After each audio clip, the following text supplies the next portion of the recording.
Hey everyone, welcome back on this channel. In this video, we are going to discuss chapter number 13th of class 9 NCERT Science. And this is the last video of this chapter. और इस video के अंदर हम discussion करने वाले हैं इस chapter के लास्ट टॉपिक के बारे में. एंड हमारा जो लास्ट टॉपिक है वो है principle of prevention. Principle of prevention यानी कि कैसे हम एक डिजीज से निवारण कर सकते हैं, कैसे हम एक डिजीज को होने से प्रिवेंट कर सकते हैं. तो निवारण के सिद्धांत हम इस वीडियो के अंदर डिस्कस करने वाले हैं. So all of what we have discussed here, talked about so far, deals with how to get rid of an infection in someone who has the disease. तो अब तक हमने जो डिस्कशन किया है वो हमने यही डिस्कशन किया है. अगर किसी व्यक्ति को, किसी भी पर्सन को इन्फेक्शन हो जाए तो वो कैसे उससे छुटकारा प्राप्त कर सकता है, यानी कि बीमारी उसको हो चुकी है तो उसके बाद वो कैसे उससे छुटकारा प्राप्त कर सकता है. But there are 3 limitations in this approach to dealing with infectious disease. तो यहाँ पर 3 जो है बेसिकली 3 प्रॉब्लम्स हमारे सामने आती है कोई भी ऐसी इन्फेक्टियस डिजीज से डीलिंग करने में, यानी कि छुटकारा पाने में हमें कुछ प्रॉब्लम्स की जो है वो प्रॉब्लम जो है फेस करनी पड़ती है. The first is that once someone has disease their body functions are damaged and may never recover completely. तो पहली तो ये कि अगर किसी भी व्यक्ति को डिजीज बीमारी हो जाए तो उसके जो बॉडी फंक्शन है वो डैमेज हो जाते हैं एंड वो दोबारा से कम्प्लीटली रिकवर नहीं हो पाते, यानी कि रिकवर तो हो जाते हैं लेकिन कम्प्लीटली रिकवर नहीं हो पाएंगे.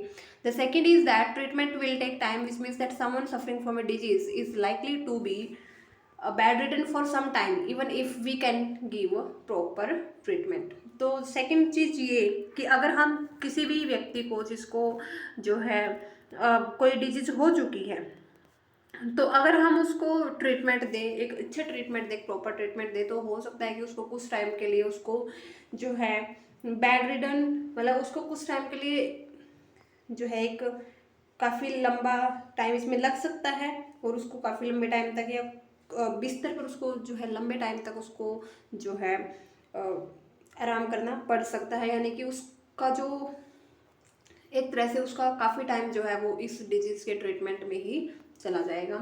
Third is that the person suffering from an infectious disease can serve as a source from where the infection may spread to the other people. और थर्ड चीज़ ये है कि जिस पर्सन को जो है इन्फेक्टियस डिजीज हो चुकी है तो वो एक सोर्स की तरह काम करता है, ताकि मतलब एक बीमारी का एक जो है स्रोत होता है वो, क्योंकि वहाँ से इन्फेक्शन दूसरे लोगों तक स्प्रेड हो सकता है. तो अगर उस पर्सन को हम ट्रीट कर रहे हैं तो हो सकता है कि हम भी इन्फेक्टियस हो जाए.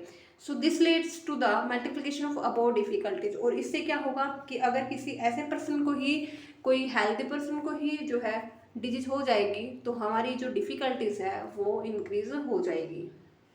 सो it is because of such reason that prevention is better than cure. तो यही सब रीजंस हैं जिनकी वजह से हम किसी भी चीज़ का उपचार करने से पहले हम ये सोचते हैं कि हम उससे बचे ही कैसे, यानी कि उपचार से पहले हम अगर परहेज़ वगैरह अच्छे से कर ले तो हो सकता है कि हम जो है उस डिजीज़ को होने से ही प्रिवेंट कर पाए, हमें उसके क्योर, उसके इलाज की ज़रूरत ही ना पड़े. सो यहाँ पर हम बोल सकते हैं कि जो निवारण है वो उपचार से काफ़ी अच्छा होता है. तो अब हम कैसे प्रिवेंशन हम कैसे करेंगे, अब हमने बोल तो दिया कि निवारण जो है प्रिवेंशन वो है क्योर से काफ़ी अच्छा होता है, बट हम करेंगे कैसे. So how can we prevent disease, कैसे हम डिजीज से छुटकारा प्राप्त कर सकते हैं. देयर आर 2 वेज, बेसिकली 2 तरीके होते हैं, one general and one specific to each disease. तो हर एक डिजीज के लिए एक तो सामान्य तरीका होता है और एक स्पेसिफिक तरीका होता है. So the general way of preventing infections mostly relate to the preventing exposure. तो पहला तरीका ये है कि हम एक्सपोजर से दूर रहें, यानी कि जिस पर्सन को बीमारी है, जो पर्सन इन्फेक्टेड पर्सन है, हम उससे थोड़ा प्रिवेंशन रखें, उससे थोड़ी दूरी बना के रखें. So how can we prevent exposure to infective microbes. So क्या और कैसे हम जो माइक्रोब्स है, सूक्ष्म जीव है, उनसे अपने आप को प्रिवेंट कर पाएंगे, कैसे हम बचा पाएंगे. So if we look at the means of their spreading we can get some easy answer. अगर हम ये देखें कि वो कैसे फैलते हैं तो हम उनके फैलने के उन तरीकों को ही रोक दें तो उससे हम उनका जो प्रिवेंशन है वो कर पाएंगे. So, for airborne microbes, we can prevent exposure by providing living conditions that are not overcrowded. तो हम ऐसे माइक्रोब जो कि हवा से फैलते हैं, जो कि वायु की हेल्प से फैलते हैं, एयर की हेल्प से फैलते हैं, तो हम उनसे बचने के लिए हम क्या करें, खुले स्थानों पर रहें, ठीक है, जहाँ पे अच्छी लिविंग कंडीशंस हो, जहाँ पर भीड़ भाड़ ज़्यादा ना हो, ताकि वो हवा से एक पर्सन से दूसरे पर्सन पर ना फैले। For airborne microbes, sorry for waterborne microbes, और ऐसे माइक्रोब्स जो कि जल से या पानी की हेल्प से फैलते हैं, so we can prevent exposure by providing safe drinking water. तो हम सेफ ड्रिंकिंग वाटर, पीने का साफ पानी जो है वो हम इस्तेमाल करें, और उसकी हेल्प से हम क्या करें, जो माइक्रोब्स हैं उनसे हम प्रिवेंट कर पाएंगे। This can be done by treating the water to kill any microbial contamination. और ये कैसे हो सकता है, फिर जो वाटर है, जो पानी है, उसको हम थोड़ा ट्रीट करें, और उससे जो माइक्रोबियल कंटामिनेशन है, जो भी उसके अंदर हानिकारक सूक्ष्म जीव है, उनको मारने के हम डिफरेंट मेथड्स इस्तेमाल कर सकते हैं। For vector borne infections we can provide clean environments. और ऐसे वेक्टर्स जो कि ऐसे इन्फेक्शंस जो कि किसी वाहक से होते हैं, यानी कि कोई रोग वाहक होता है, तो ऐसे इन्फेक्शन से बचने के लिए हम क्या करें, हम एक क्लीन एनवायरनमेंट जो है वो मेंटेन करके रख सकते हैं। एक हेल्दी एनवायरनमेंट होगा, एक साफ पर्यावरण होगा। So this would not for example allow mosquito breeding, और मतलब कि हम क्या करें, मच्छरों को उत्पन्न ना होने दें, ठीक है।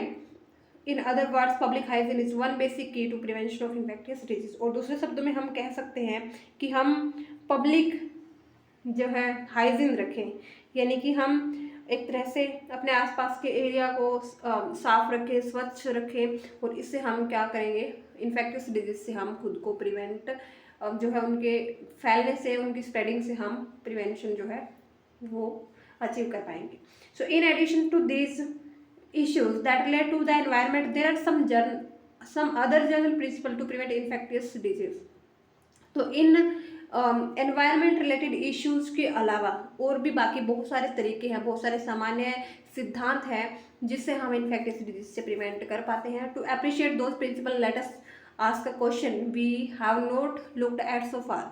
सो पहले हम एक क्वेश्चन के ऊपर नज़र डालते हैं और देखते हैं कि कौन कौन से तरीके जो है इन एनवायरनमेंट रिलेटेड इश्यूज़ के अलावा बाकी और कौन कौन से तरीके जिससे हम डिजीज़ को प्रिवेंट कर सकते हैं। Normally we are faced with infections every day. हम डेली या प्रतिदिन कोई ना कोई इन्फेक्शन जो है हम फेस करते हैं। If someone is suffering from cold and cough in the class, अगर क्लास में कोई बच्चा जिसको कोल्ड एंड कफ की प्रॉब्लम हो गई है, so it is likely that the children sitting around will be exposed to the infection. तो हो सकता है कि जो बच्चे उसके आसपास बैठे हैं उनको भी इन्फेक्शन हो जाए, but all of them do not actually suffer from the disease. But सभी बच्चों को इन्फेक्शन नहीं हो सकता। वाई नॉट, क्यों सभी बच्चों को, कुछ ही बच्चों को इन्फेक्शन होगा, बाकियों को क्यों नहीं होगा? This is because the immune system of our body is normally fighting off microbes. क्योंकि हमारा जो इम्यून सिस्टम है वो क्या करता है, वो माइक्रोब्स को किल करता है, वो फाइट करता है माइक्रोब्स से जब भी हमारी बॉडी के अंदर एंटर करते हैं। वो we have cells that specialise in killing infecting microbes. हमारी बॉडी के अंदर सेल्स होती है जिनका स्पेशल काम ही होता है कि इन्फेक्शंस को, जो जीवाणु है, जो डिफरेंट माइक्रोब्स है, उनको वो किल करें। These cells go into action each time infecting microbes enter the body. तो ये सेल्स हर टाइम अपना एक्शन स्टार्ट कर देती है जैसे ही हमारी बॉडी के अंदर कोई भी इन्फेक्शन एंटर करता है। So if they are successful we do not actually come down with any disease. तो अगर ये अपना काम सक्सेसफुली कर देती है हमारी सेल्स, तो हमें कोई इन्फेक्शन नहीं होता। So immune cells manage to kill off infection long before it assumes major proportion. तो हमारी जो इम्यून सेल्स है वो क्या करेगी, उनको ज़्यादा अमाउंट में होने से पहले ही वो उनको किल करने की कोशिश करेगी। So as we noted earlier, if the number of infecting microbes is controlled the manifestation of disease will be minor. तो जैसा कि हमने पहले भी देखा है कि अगर नंबर ऑफ इन्फेक्टिंग माइक्रोब्स कम हो, यानी कि हमारी बॉडी के अंदर माइक्रोब्स कम है अमाउंट में, तो वो कंट्रोल हो जाएंगे और हमें जो डिजीज़ है वो बिल्कुल माइनर मैनिफेस्टेशन होगा, यानी कि हमें थोड़ी सी ही प्रॉब्लम फेस करनी पड़ेगी। In other words, becoming exposed to or infected with and infectious microbe does not necessarily means developing noticeable disease. तो इसका मतलब ये नहीं है कि अगर हमारी बॉडी के अंदर कोई भी इन्फेक्शन जो है एंटर कर गया है, हमारी बॉडी के अंदर कोई भी इन्फेक्शन हो गया तो हमें डिजीज जो है वो नोटिस होगी, यानी कि हमें पता लगेगा। वो उन केसेस में पता नहीं लगता जब हमारे बॉडी के अंदर माइनर सा इन्फेक्शन हो। So one way of looking at severe infectious disease is that it represent a lack of success of immune system. तो जब भी हमारी बॉडी के अंदर बहुत ज़्यादा अमाउंट में इन्फेक्शन हो जाता है, यानी कि डिजीज बहुत जो है हाई लेवल तक पहुंच जाती है, तो इसका मतलब ये है कि हमारा इम्यून सिस्टम कहीं ना कहीं फेल कर गया है। उसका लैक जो है, उस लैक की वजह से हमारी जो डिजीज़ है वो हमारी बॉडी के अंदर जो है हमारी बॉडी के अंदर डिजीज जो है हो गई है। The functioning of immune system, like any other system in our body, will not be good if proper and sufficient nourishment and food is not available। तो हमारे बाकी जैसे हमारे बॉडी फंक्शंस होते हैं, तो अगर प्रॉपर न्यूट्रिशन हमारी बॉडी को ना मिले, प्रॉपर फूड ना मिले, तो हमारे बाकी के जो सिस्टम है वो काम करना बंद कर देते हैं। तो उसी तरीके से हमारा जो इम्यून सिस्टम है उसकी फंक्शन भी जो है बाकी सिस्टम की तरह अच्छी नहीं होगी अगर हमें अच्छा खाना, अच्छी नरिशमेंट, अच्छा पोषण हमारी बॉडी को ना मिले। So therefore the second basic principle of prevention of infectious disease is the availability of proper and sufficient food for everyone. तो सेकंड बेसिक चीज़ क्या होगी प्रिवेंशन करने के लिए, कि हमारी बॉडी को प्रॉपर एंड सफिशिएंट फूड मिले, उचित एंड जो है पोषण सहित हमारी बॉडी को खाना अरेंज हो, उपलब्ध हो। So activity 13.6, conduct a survey in your locality, talk to 10 people, families who are well off and 10 who are very poor। तो आपको एक सर्वे कंडक्ट करना है आपकी फैमिली के आसपास, अपनी लोकेलिटी जहाँ पे आप रहते हैं। 10 फैमिलीज ऐसी जो कि बिल्कुल अच्छी है, बिल्कुल अच्छे हाई लेवल फैमिलीज है, एंड 10 वो फैमिलीज जो कि बहुत पुअर है। So both sides of family should have children who are below 5 year of age. दोनों फैमिलीज में कुछ ऐसे बच्चे होंगे जिनकी एज 5 साल से कम होगी, उनकी हाइट को आपको मेजर करना है, उनके बीच में आपको ग्राफ ड्रॉ करना है और फिर इसमें कंक्लूजन निकालना है कि किस बच्चे की जो हाइट है या ग्रोथ है वो ज़्यादा अच्छी होगी। अगर यहाँ पे कोई डिफरेंस है तो क्यों है वो डिफरेंस। अगर डिफरेंस नहीं है तो इसका मतलब ये है कि आप ये सोच रहे हैं कि हमारी जो है वेल ऑफ और poor does not matter for health, यानी कि किसी बंदे का अच्छे फैमिली से होना और किसी का गरीब होना उसकी हेल्थ को बिल्कुल भी प्रभावित नहीं करता। तो बेसिकली ऐसा नहीं होता है। अच्छा नरिशमेंट, अच्छी फैमिली जो है अच्छी केयर करेगी तो वहाँ पर ग्रोथ भी बच्चे की काफ़ी अच्छी होगी। So these are general ways of preventing infection. तो यहाँ पर कुछ जर्नल वेज थे जिससे हम इन्फेक्शन को अपनी बॉडी में फैलने से रोक सकते हैं। So now we are talking about specific ways. तो अब हम स्पेसिफिक वेज के बारे में हम यहाँ पर स्टडी करने वाले हैं कि कौन कौन से ऐसे तरीके होते हैं, कौन कौन से ऐसे विशिष्ट तरीके होते हैं जिससे हम प्रिवेंशन कर सकते हैं। They relate to the peculiar property of immune system that usually fights off microbial infection. तो यहाँ पर ये तरीके रिलेटेड है हमारे इम्यून सिस्टम से रिलेटेड है जो कि माइक्रोबियल इन्फेक्शन के अगेंस्ट फाइट करते हैं। तो एक एग्जाम्पल की हेल्प से हम देखते हैं। These days there is no smallpox anywhere in the world। तो आज के टाइम पे पूरे वर्ल्ड में कहीं पर भी चेचक नाम की बीमारी नहीं है। बट एज रिसेंटली ऐसे 100 years ago small pox epidemics were not at all uncommon. तो स्मॉल पॉक्स जो था, चेचक जो था, वो एक एपिडेमिक की तरह, महामारी की तरह पूरे विश्व में हर जगह फैल चुका था। In such an epidemic people use to be very afraid of coming near someone suffering from the disease since they were afraid of catching the disease. तो उस टाइम पे लोग जो है किनारा करते थे ऐसे लोगों से जिनको बीमारी हो चुकी है, जिनको चेचक हो चुका है, क्योंकि उनको डर था कि हमें वो बीमारी उन लोगों से ना लग जाए। However there was one group of people who did not have this fear. लेकिन एक ग्रुप वहाँ वो भी था कि जिनको बिल्कुल भी डर नहीं लग रहा था। This peoples would providing nursing care for the victims of smallpox. तो ऐसे लोग क्या कर रहे थे, उन स्मॉल पॉक्स, चेचक के जो से पीड़ित जो व्यक्ति थे उनकी वो केयर कर रहे थे। This was a group of people who had small pox earlier and survived it although with a lot of scaring. तो यहाँ पर वो लोग वो थे जिनको चेचक पहले हो चुका था और वो उससे संघर्ष करके उससे निकल चुके थे, उससे सर्वाइव कर चुके थे। हालांकि उनकी बॉडी पे बहुत जो है चेचक के बहुत बुरे जो निशान है वो उनकी बॉडी पर आ गए थे, बट वो फिर भी वो एट ऑल मैटर ये करता है कि वो जीवित थे। तो in other words, if you had smallpox one, there was no chance of suffering it from it again. तो मतलब ये है कि अगर आपको एक बार आपको स्मॉल पॉक्स हो गया है तो बहुत ही रेयर चांस होते हैं कि आपको दोबारा से हो। So having the disease once was a means of preventing subsequent attack of the same disease.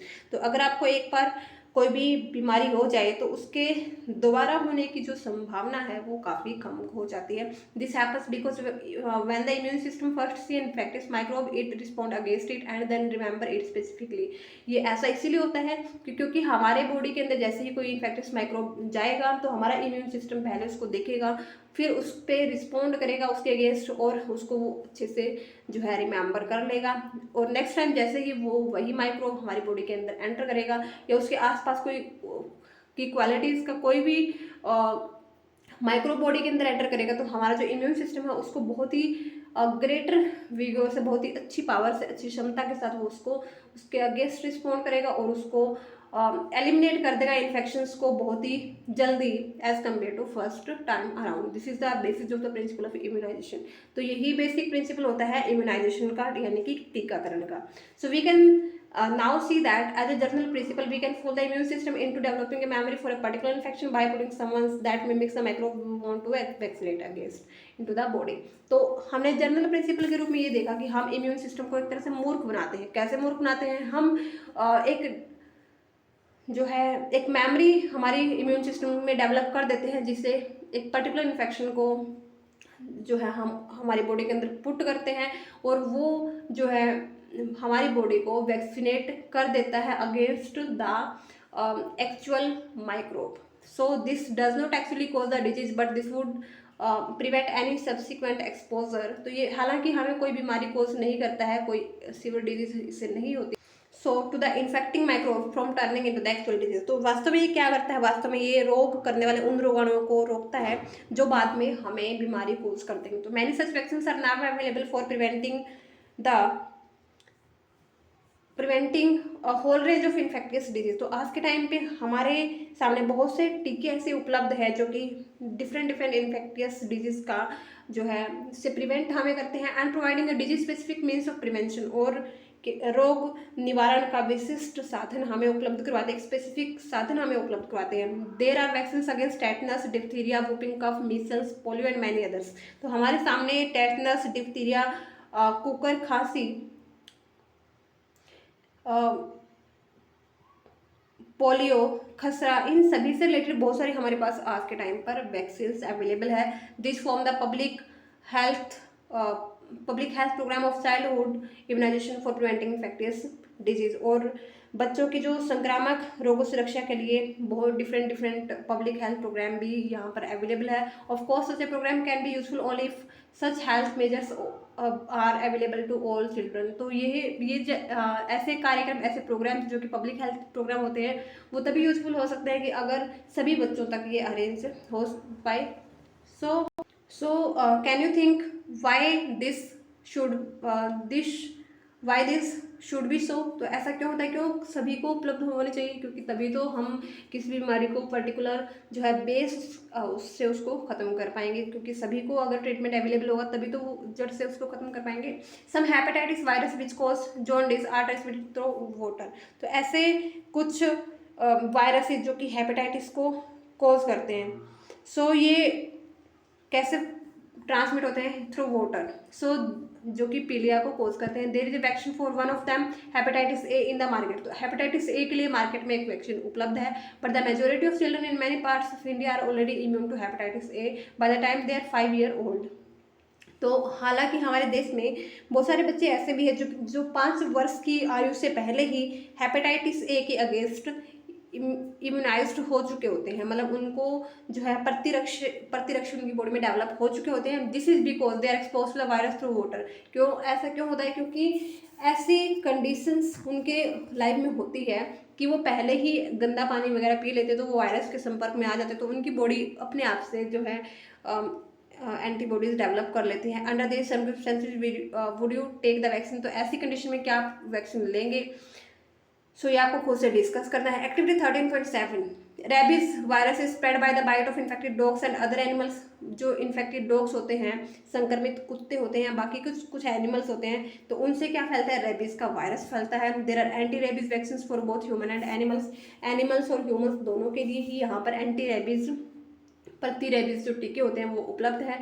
Find out the plan of your locality for the control of rabies in your neighbourhood. आपके आसपास क्या control के लिए क्या क्या methods use किए जाते हैं, तो आपको वो डिस्कस करना है, आपको सर्च करना है। आर दिस मेजर्स एडिक्वेट, क्या ये जो तरीके हैं, ये जो ये उपाय हैं, ये मेजर्स है, क्या वो बिल्कुल एग्जैक्ट एडिक्वेट है, पर्याप्त है। If not what improvement would you suggest, अगर नहीं तो आप क्या सजेस्ट करना चाहेंगे। तो ये आपकी पर्सनल जो है ओपिनियन है, सो आप सजेस्ट कीजिए। Thank you. यहाँ पर ये चैप्टर होता है कंप्लीट।